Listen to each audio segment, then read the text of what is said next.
नरक की भयावह यातना समाप्त हो चुकी है। हर एक चीख, हर दर्द और हर पश्चाताप अब आत्मा के मन में एक गहरे छाले की तरह दर्ज हो चुका है। अब आत्मा उस स्थिति में पहुंच चुकी है जहां उसे दो मार्गों में से एक चुनना है, पुनः जन्म या मोक्ष। गरुड़ पुराण में कहा गया है कि यह वह समय है जब आत्मा का संपूर्ण लेखा जोखा, हर कर्म, हर भावना और हर पश्चाताप सभी को तौलने की आवश्यकता होती है। यमराज के दरबार में आत्मा से अंतिम प्रश्न पूछा जाता है, क्या तुमने अपने जीवन के कर्मों की वास्तविकता समझी? अगर आत्मा ने सच्चे दिल से अपने कर्मों को समझा और पश्चाताप किया तो उसे पुनः जन्म की अनुमति मिल जाती है। लेकिन यदि अभिमान, मोह और क्रोध का अवशेष अभी भी आत्मा में मौजूद हो तो उसे और भी कठिन परिस्थितियों में पुनर्जन्म देना होता है। गरुड़ पुराण में एक वाक्य है, मनुष्य अपने कर्मों से ही जन्मता है और वही कर्म उसे सुख या दुख प्रदान करते हैं। यह इस बात का संकेत है कि जीवन के प्रत्येक कर्म का हमारे जीवन पर गहरा प्रभाव होता है।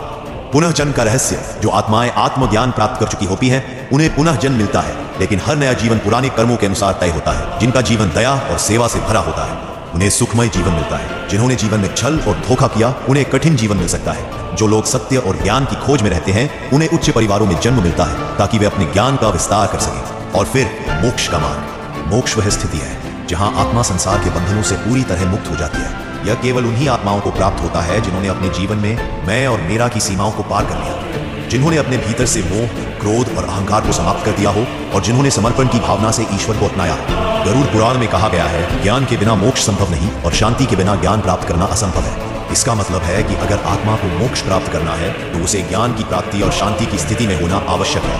मोक्ष का अर्थ है संसार के जन्म मृत्यु के चक्र से मुक्ति, अनंत शांति और आनंद, आत्मा का भगवान में विलय और संपूर्ण बंधनों से छुटकारा। जब आत्मा मोक्ष प्राप्त कर लेती है तब वह न कहीं जाती है न कहीं आती है।